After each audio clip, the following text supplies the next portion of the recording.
Amunumɛ ka bi Mali filɛ an b'aw fo ka waleɲumandɔ Mali kɔnɔ ani Mali kɔ kan bi ye ntɛnɛn ye janvier kalo ale tile 22 san 2024 nin ye bi Mali ka don kibaru waati ye an b'a fɔ ɲɛna sa k'aw ka bisimila bi Mali ka kunnafoniw kɛnɛ kan. Kunnafoniw nasiratigɛ la an b'a ladɔnniya k'a fɔ ministre min ni a tun ɲɛsinnen don an ka courant ji ani yɛlɛkow ma n'o ye ayiwa énergie ministre kɔrɔ ye Seydou Lamine Traoré ko mandat dara ale kan bi i k'a dɔn k'a fɔ a na mandat de dépôt o dara ale kan bi ntɛnɛn janvier kalo tile 22 2024 i n'a fɔ kunnafoni an y'a sɔrɔ Isiaka Tambura la ni ale ye kunnafoni dila ye an ka jamana kɔnɔna na.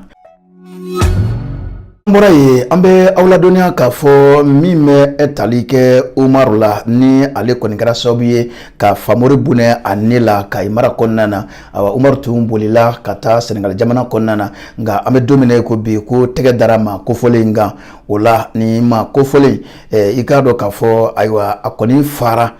nin denmisɛnnin yɛrɛ a fara Kayi yɛrɛ camancɛ kɔnɔna na a kɛra ni muru ye a kɛra ayiwa janvier kalo tile 14 su ka dugu jɛ a tile 15 la san 2024 maa min kɛra a faba ye k'a dɔn k'a fɔ ale kɔni ye boli to ta nka a ka boli ma taa yɔrɔ jan ka sabu kɛ deuxième polisi minnu bɛ Kayi i k'a dɔn olu ka baara ɲɛdɔn ye o la u ye fɛɛrɛ ni dabala bɛɛ lajɛlen tigɛ fɔ ka tɛgɛ d'a kan a bɛ dogoli bin min na commissaire principal Aluseni Yatara ale ni a ka dangan u ye fɛɛrɛw bɛɛ lajɛlen sigi sen kan walasa maa min ni o ye ni fali in kɛ tɛgɛ bɛ se ka da a kan cogo min na u jɛra ka fara brigade de recherche o maaw fana kan n'o ye major Adama Samake awa i k'a dɔn o kɛra sababu ye ka se ka maa min ye nin ma kofɔlen fɔ ka tɛgɛ d'a kan i n'a fɔ kunnafoni b'a jira cogo min na a yirala k'a fɔ ma kofɔlen a kɔni kɛlen ka fali in kɛ a ye Mali kɔni tɛmɛ ka ban ka t'i da Kidira ale bɛ Mali ye ale ni Senegal dancɛ la ale tun hakili la k'a fɔ ko kɔni ye ale kɔni dogolen ka ban nka a ma waati jan sɔrɔ alamisa tɛmɛnen janvier kalo tile 18 2024 ayiwa sɛgɛsɛgɛlikɛlaw sɔgɔmada joona fɛ ayiwa i k'a dɔn n'o ye awa deuxième Kayi ka taa se commissariat spécial min bɛ Diboli ka fara brigade territoriale min bɛ Kidira ayiwa n'o ye Senegal fanfɛ mara ye olu farala ɲɔgɔn kan ayiwa ni ka tɛgɛ da ma kofɔlen in kan ni k'a bila prémanosuma maaw ka bolo kan o la sɛgɛsɛgɛliw kɔni bɛ sen na a yɛrɛ la k'a fɔ nin ye misali ɲumanba ye commissariat de police de Kayi Diboli la ani BT ka taa se Kidira ma ka fara ɲɔgɔn kan k'u tɛgɛ don ɲɔgɔn bolo ka se ka walejugu tigilamaaw kɛlɛ ko nin bɛ bɛn ani kɛlɛyan kofɔ baara kɔnɔna na nka o yɛrɛ k'a fɔ ko nin wale in yɛrɛ yala ayiwa a ko bɛ cogo jumɛn na nin kɛra cogo jumɛn na u ko k'a fɔ janvier kalo tile 14 su ka dugu jɛ a tile 15 la 2024 i k'a dɔn ayiwa min bɛ tali kɛ fɔɲɔgɔnkɔ dɔ o donna Umaru ani Famori cɛ min yɛrɛ ni a labanna ayiwa nibɔ yɛrɛ la o tuma i k'a dɔn k'a fɔ kabi u fɔra ɲɔgɔn kɔ u kɔni ye ɲɔgɔn invité ka layidu di ɲɔgɔn ma k'a fɔ an ka taa ɲɔgɔn sɔrɔ balontan kɛnɛ kɔfɛ n'o ye stade Abulaye Makoro Sisoko o kɔfɛla ye o min bɛ quartier kɔnɔ min bɛ wele ko Jɔnkoloni o la yen nɔ Umaru ale kɔni ye muru kɔni kɛ ka Famori kɔni choix ayiwa ka choix ko caman i k'a dɔn fo kɛra sababu ye a joginna kosɛbɛ u kɔni y'a joginnen ta k'u kun da dɔgɔtɔrɔso min bɛ wele ko hôpital régional Fuseni Dawu Kayi mara la a kɔni sera ye a tora a ka joginna la o kɛlen na min bɛ tali kɛ maa min kɔni y'a fa n'o ye Umaru ye ale tun bolila nka an bɛ don min ko bi ka kɛɲɛ ni fanga tigilamaaw ka bolodi ɲɔgɔnma kɔni ye i k'a dɔn u ye tɛgɛ da maa kofɔlen in kan a bɛ lakana tigilamaaw ka bolo kan nin waati la.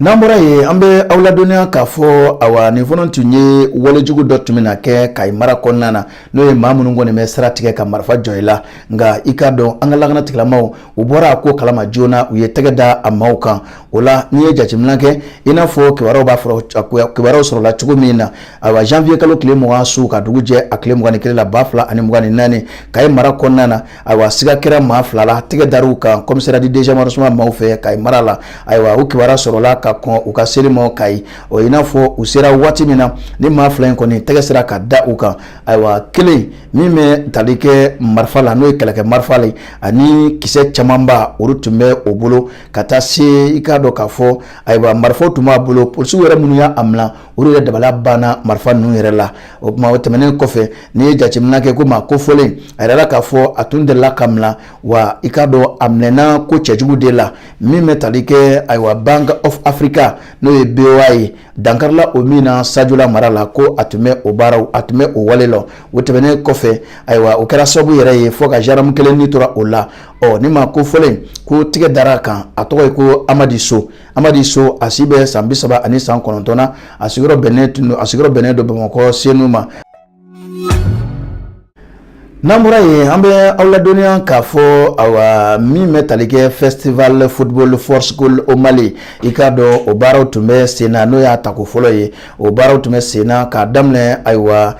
janvier kalo tile 16 ka taa kunja tile 18 na san 2024 dorati kɛnɛ kan min bɛ wele ko Stade 26 mars a baaraw tun bɛ ka kɛ yen nɔ ayiwa ni baarako fɔlɔ n'o ye Festival Football for School o Mali ayiwa n'i y'a ta k'a lajɛ a baaraw kɔni kɛra tako fila ye tako fɔlɔ o kɔni ye ka kalan ta ka ɲɛsin maaw ma ayiwa FIFA maaw minnu hakili juru caanalen don kosɛbɛ fo ka taa se festival yɛrɛ ma o la a tun bɛ maa 50 bɔɲɔngo bɔ ayiwa minnu kɔni bɔra n'o ye Festival for School ye i k'a dɔn ayiwa min bɛ tali kɛ u kalanna fɛn caman na n'o ye plateforme digitale i k'a dɔn u kalanna o baaraw caman na a yirala k'a fɔ tile 3 o de kɛra baara in na a baara kunjɛli i k'a dɔn k'a fɔ o kɔni kɛra ni laseliw ye laseli minnu bɛ yɛrɛ di ko fɔ ka layidu kɔni ta walasa ayiwa nin baara a bɛ se ka kɛ san o san cogo min na anw ka jamana kɔnɔna na wa min bɛ tali kɛ cadeau la olu dira a ko senfɛ ani maa minnu ɲɛ don a baara la sɛbɛn dira olu ma sɛbɛn min b'a jira k'a fɔ ko ɲɛ tɛ b'a la n'o ye attestation de participation ye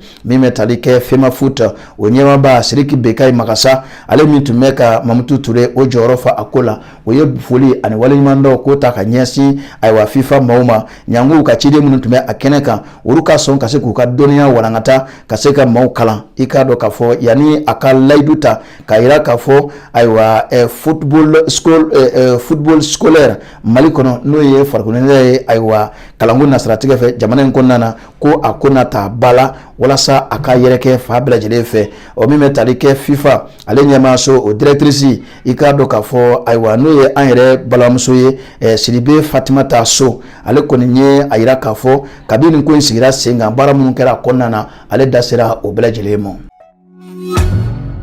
O tɛmɛnen kɔfɛ an bɛ aw ladɔnniya k'a fɔ garde national k'olu kɔni ye ayiwa pɔn dɔ kɔni dilan min bɛna kɛ sababu ye ka ŋɔni bɔ maa caman sen na ayiwa colonel major de la garde nationale n'o ye colonel major Famuge Kamara ye ale kɔni ye ayiwa pɔn yɛrɛ a dayɛlɛli kɛ n'o ye a kurumu karili ye o kɛra janvier kalo tile 19 tɛmɛnen san 2024 ayiwa ni pɔn kura in ayiwa i k'a dɔn n'a bɛ ayiwa worodugu yanfa n'o ye sud numéro 1 ye pɔn kɔni bɛ yen nɔ Kande garde la a yɛrɛ k'a fɔ nafolo min donna a jɔli da fɛ a bɛ taa se $40 million bɔɲɔngo ma ayiwa nin pɔn in a jɔra maa minnu fɛ sa o ye état major de la garde nationale Mali kɔnɔ olu kɔni ye pɔn in musakaw bɔ ka tila ka a baaraw kɛ. O tɛmɛnen kɔfɛ walasa ka bɔ kunnafoni kɔnɔna na min bɛ tali kɛ Mali ka sɔrɔdasiya sigili sen kan o san 63 ayiwa kalandenw ka jɛkuluba n'o ye IM ye olu ma to kɔ a ko la olu ye taasibila kɛ ani waleɲuman dɔn k'o ɲɛsin sɔrɔdasi minnu binna Mali ko la k'o ɲɛsin olu ma kalandenw ka jɛkuluba n'o ye association des élèves étudiants du Mali ye IM ka kɛɲɛ ni sɔrɔdasiw ka ayiwa san 63 o sɔrɔli ye an ka jamana kɔnɔna na i k'a dɔn u ye nin waleɲuman dɔ ta ka ɲɛsin sɔrɔdasiw ma minnu kɔni bira jamana kungo la a kɛra ni kunnafoni kɛnɛ sigilen ye min kɛra jumadon janvier kalo tile 19 tɛmɛnen 2024 a kɛra ESICA n'o ye kalansoba ye an ka jamana kɔnɔ o du kɛnɛ ma awa o conférence n'o ye o lajɛba ye awa tun bɛ ka sinsin fɛn min kan o ye jɔyɔrɔ jumɛn bɛ kalandenw ani kalanden jolenw na i k'a dɔn k'a fɔ bɛɛ ani kelenya yɛrɛ yiriwali la an ka jamana kɔnɔna na maa min tun bɛ ka a baaraw kɔni kɛ o ye colonel Mariam Sagara ye ne ka fara i k'a dɔn k'a fɔ a bɛ di aw ma an ka kunnafoni nataw la. Aw ni ce aw ka ɲɛmada la Mali kɔnɔ ani Mali kɔ kan an b'a fɔ ɲɛna aw k'an bɛn waati wɛrɛ.